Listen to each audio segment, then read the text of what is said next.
I've done 5 programs in my home, either in New York or California, with retiring or transitioning CEOs.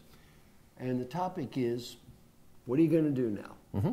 And if you look at it, we talk about this in our book, Lifestorming. There's not that much that matters in life. What are some of the things that matter? Health, you need to take care of yourself.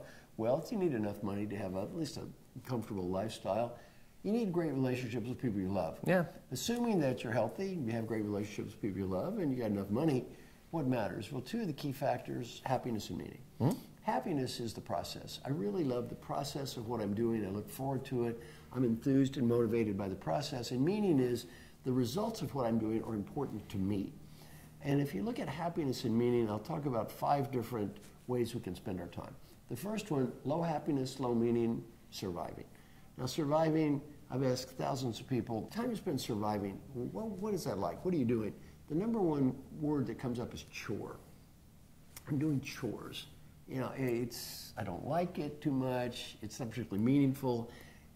To the degree we can limit the amount of time we spend in that, I call surviving, low happiness, low meaning box, our lives are certainly a lot better. And of course, a lot of people who we see every day commuting, for example, here in New York, mm-hmm. are heading into these large buildings, not much meaning to their jobs mm-hmm. in many cases, mm-hmm. not very happy about their jobs in many cases, mm-hmm. and they're just walking through life that way, right? That's right.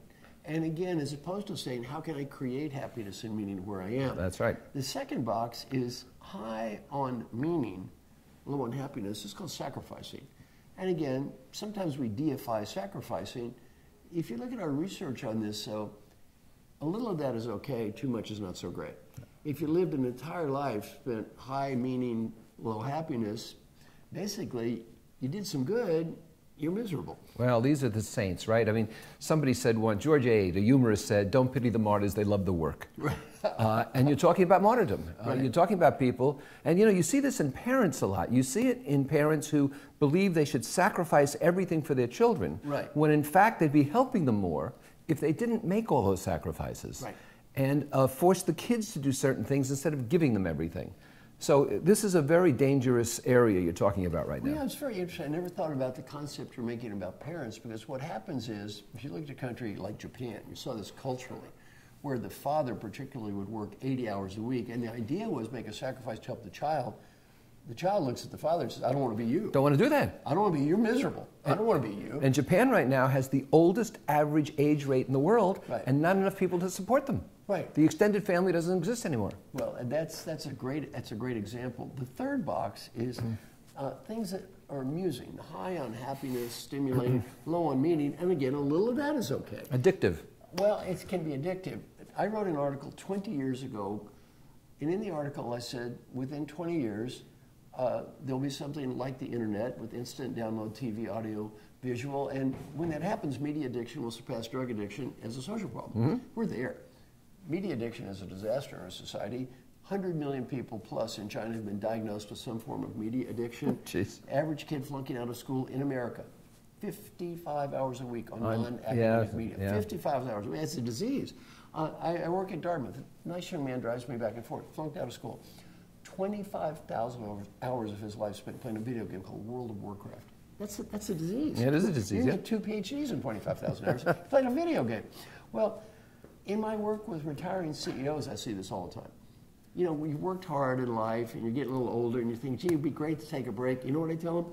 Bad golf with old men at the country club and eating chicken salad sandwiches all day while discussing gallbladder surgery. Yeah. May not be quite as romantic and dynamic as you think. The early bird special in a car too big for you to be driving, you know, that's not where you should be, right? That's right. But, you know, people become addicted, and while they think addiction is to illegal substances, right. you get addicted to all kinds of things because it really, it has some pleasure for you at the moment, but then because you do it so much, it becomes a necessity. Right. And it loses all meaning. We said it, you know, in the book, and we've said before that meaning is about creating meaning right. for yourself. And you don't create meaning when you're addicted to something. Well, the circle in the middle of our chart is called sustaining, moderate amounts of happiness and meaning. And then the success quadrant, it makes me happy and it's meaningful at the same time. And as you can see from the numbers, my daughter and I have done a lot of research on this, and the results are pretty compelling. To have a great life, you need to simultaneously achieve happiness and meaning. And the more hours you spend with the simultaneous achievement of happiness and meaning, the better your life is. And what's interesting is, back to your comment about the amusement factor, people that spend more time just on this amusement factor not only have less happiness and satisfaction with life at work, have less satisfaction with life at home. Because what happens is, again, it's empty. So I think very important as we journey through life to ask yourself two continual questions. One, am I doing what makes me happy? Do I love the process of what I'm doing? Do I enjoy waking up in the morning? Am I excited about it? And number two, am I doing what is meaningful for me? And the thing that I've learned is we make no pretense to answer that for others. Our mission is to help them answer those questions for themselves. I agree completely. One of the things I've done in all of my coaching is I ask solo practitioners this question. Right. Are you doing what you love and what you're great at? Yep. And if you're not, cull everything else away, because that's all that matters. I love that.